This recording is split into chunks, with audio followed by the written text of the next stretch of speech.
Kumuha muna ng panggatong. Ako na. Ano, tinatalian mo? Ah,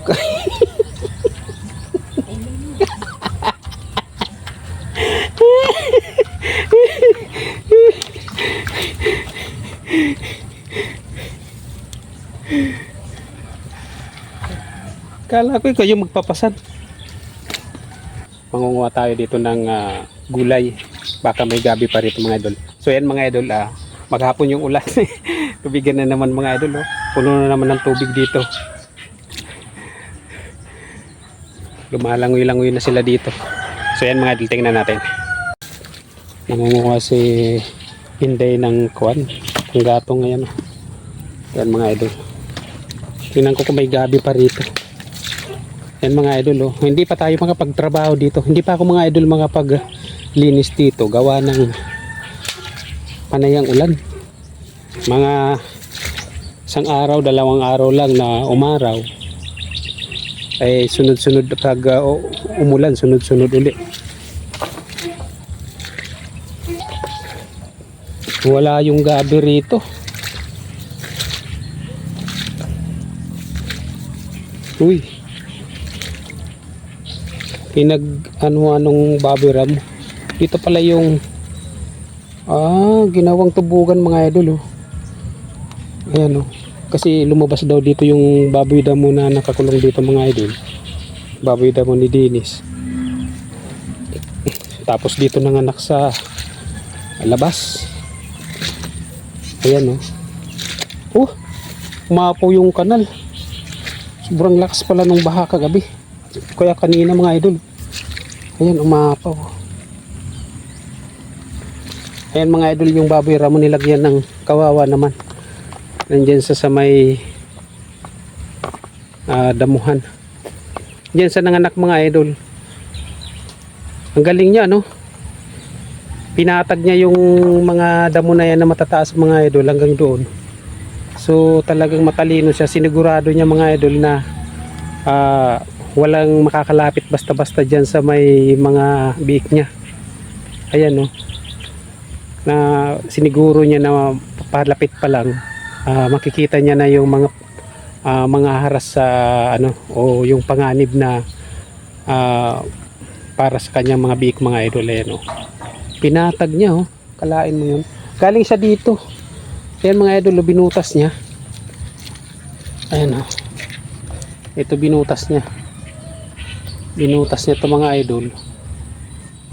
Ayan, binutas para dito siya dumaan para ilayo yung mga bibi niya sa mga yung magiging anak niya dyan sa mga malalaki na yan mga idol, kasi baka na nga naman lapain ng mga kasama niya. So para panigurado dito talaga siya nanganak. Lumabas talaga siya dito mga idol. Ayan nilagyan ni Dennis ng sako na at saka yung luna nilagyan ng bubong para hindi sila maulanan masyado, kasi ngayon lang okay yung panahon, pero umaambon-ambon pa rin mga idol. Ayan tingnan nyo yung langit doon umaambon pa rin, umuulan doon sa may banda doon. Yan mga idol, umuulan doon. Ito naman yung pagtataniman ko sana ng mga gulay mga idol. Yan, umapaw na naman, binahaan naman mga idol. Ayan. Pupunta ako dito kay Inday. Yun. Wala nang gabi, natunaw mga idol na kasama yata sa pag-spray o narindi. Tinatamaan din pala ng medisina yun. 2,4-D yung kasama kasi nun at saka yung demolition. Ayan, sige, kunin mo na yan para may panggatong tayo. Sipag niya, grabe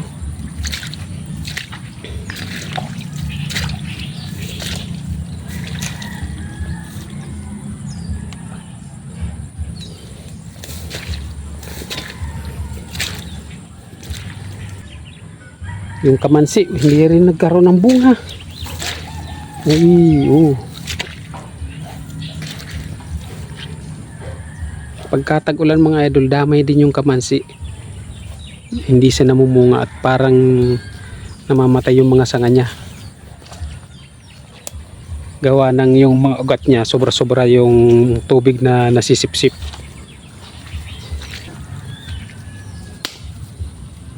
May panggatong na naman kami.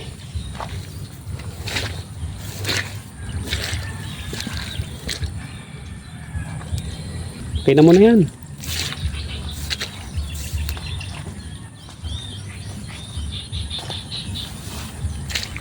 Wala, malabo makakapagtanim dito ngayong kuwan mga idol. Ngayong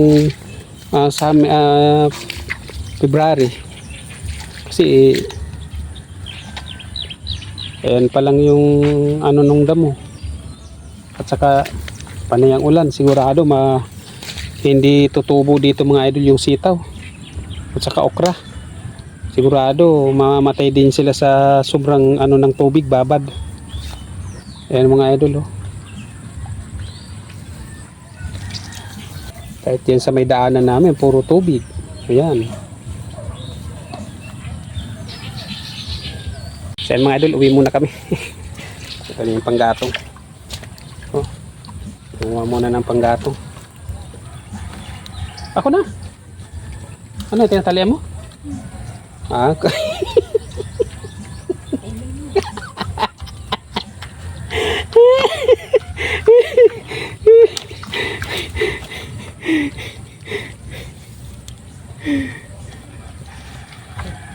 kala ko kayo magpapasan.